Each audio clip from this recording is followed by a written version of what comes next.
Hello, good afternoon. Today I am going to discuss about H261 video coding standards and H26L video coding standard. So basically H261 video coding standard was developed in early 1990s. Its main purpose was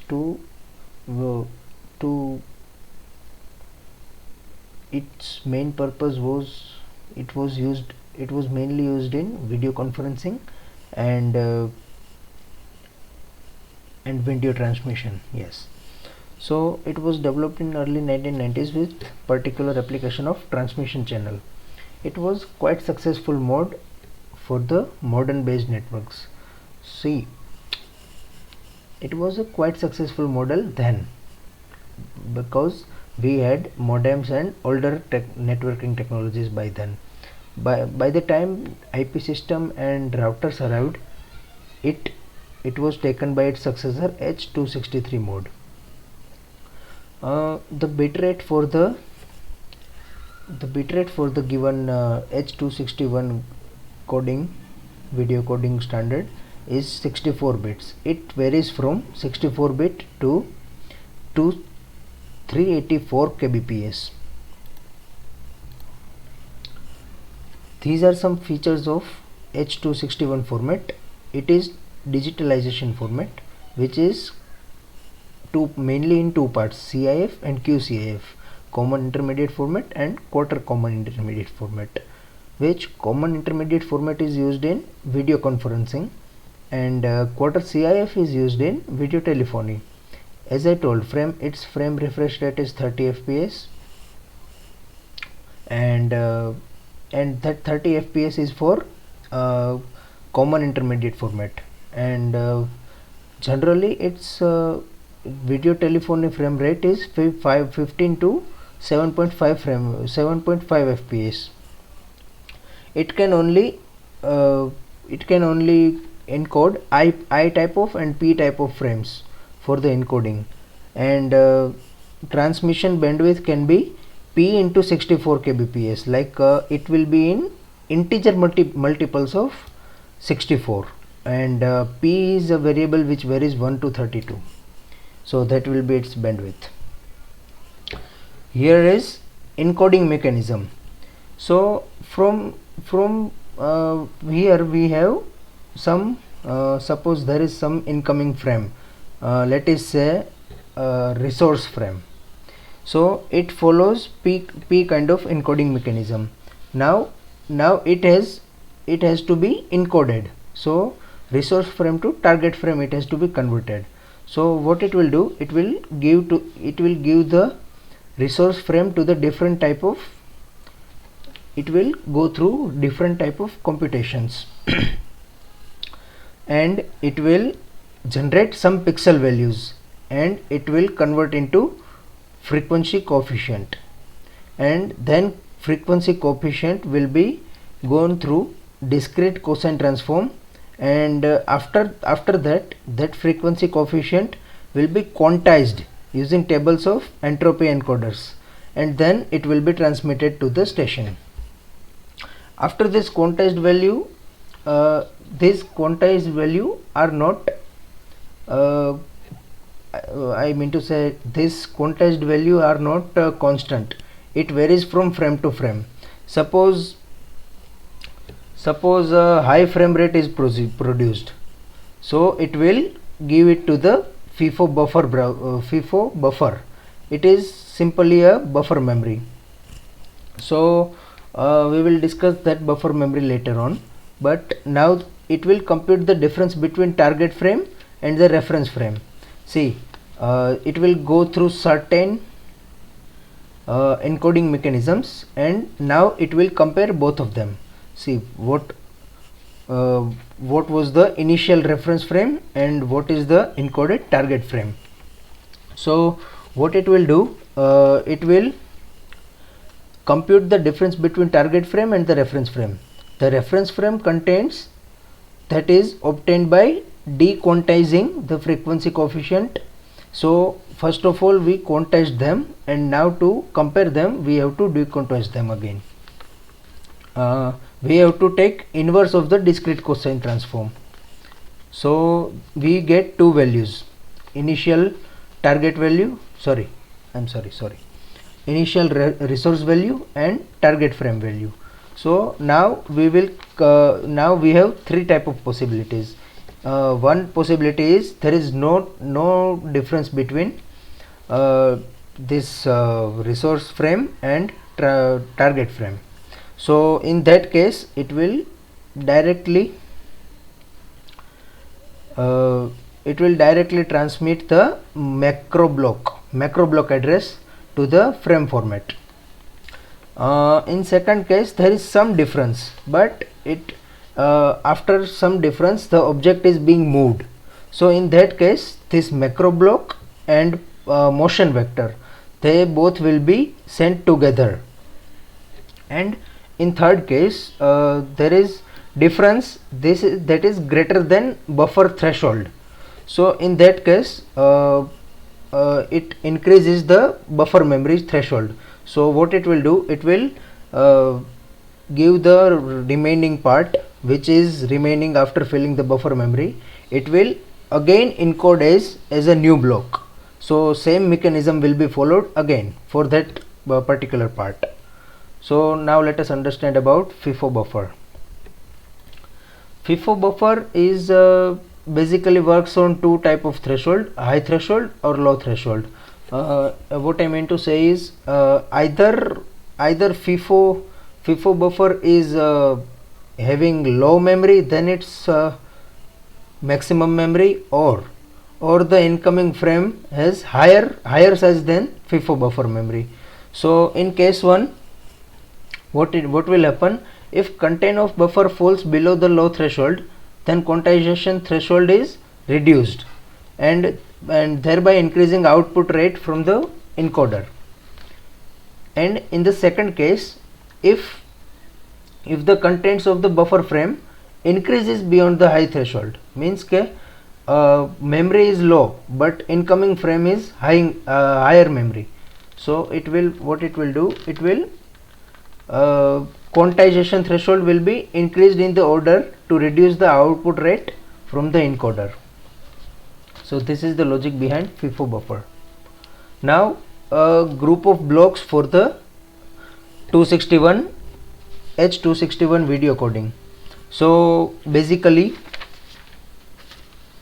it contains 3 rows and 11 columns, and each block in this column is called macro block, and one macro block is made of 16 cross 16 pixels. So in total this column length of block is 3 into 16 is equal to 48 pixels, and row length of this block is 11 cross 16 is equal to 176 pixels. So this is the entire one group of block, and we previously discussed CIF and QCF resolution. So for CIF resolution it will this entire group will be used as one block. So that kind of 12 blocks are used, 6 cross to 12 blocks are used, total 288 cross 355 pixels. And we know that QCIF resolution is 1/4 by the CIF resolution. So what it will do, it will only take group 1, group 3 and group 5. Other 3 groups will be vanished. So here we can see that only 3 groups are present. Now the frame format. What is the frame format of this H261 video encoder? So first of all, it represents what it represents. What is the meaning of frame format? So frame format meaning is it is the way in which the information is being transmitted. Suppose for example this picture start code, what it means, it addresses the it gives the information about the location of the picture, where where the information is available. Now second, temporal reference. Temporal reference is time difference between two consecutive blocks. And then picture type. Picture type is type of the frame, like we discussed earlier. H261 H261 supports two type of frames, I frame or P frame, so that contains picture type. Now group of blocks are there. So if it is QCIF network, QCIF application, then it will have only 3 blocks. And if it is CIF for video conferencing or video meeting, like that application, CIF applications, then it will have 12 group of blocks. Now this is the structure of each block. So it will contain start code, number, and macro blocks. So macro blocks we discussed 16 cross 16 pixels each macro block, and like that each macro block will contain address which is where is the macro block is located, and like that all the frame format is formed. Now this is the H26L. It is very latest in video encoding, and it's better in some aspects than previous versions of video encoding. It provides significant benefits, such like this H260L, sorry,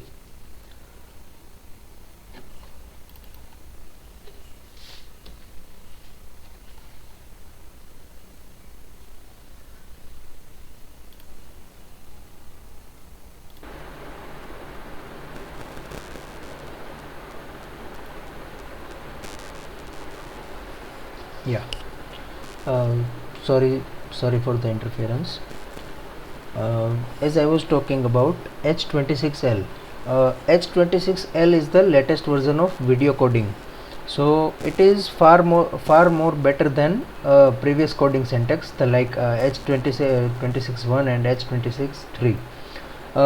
In previous version they had many kind of encoding techniques, but most of them included cluttering problems. So encoded video was getting cluttered, or transmission was not quite clear.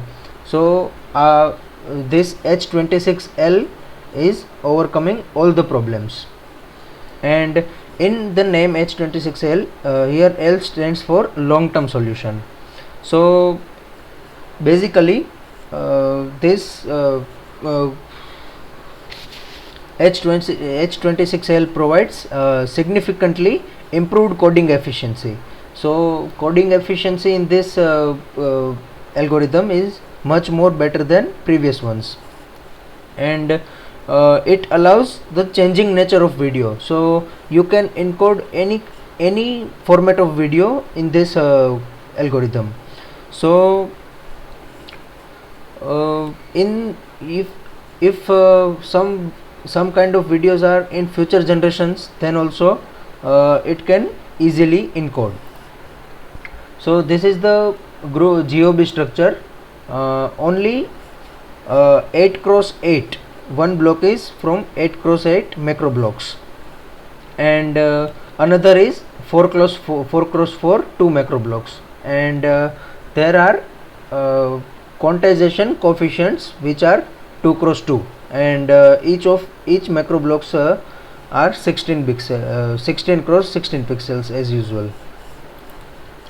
So this is the comparison for different standards. As here we can see, this is H26L is the latest version, and it supports most kind of videos and with best quality. So this is the MJPEG, which is the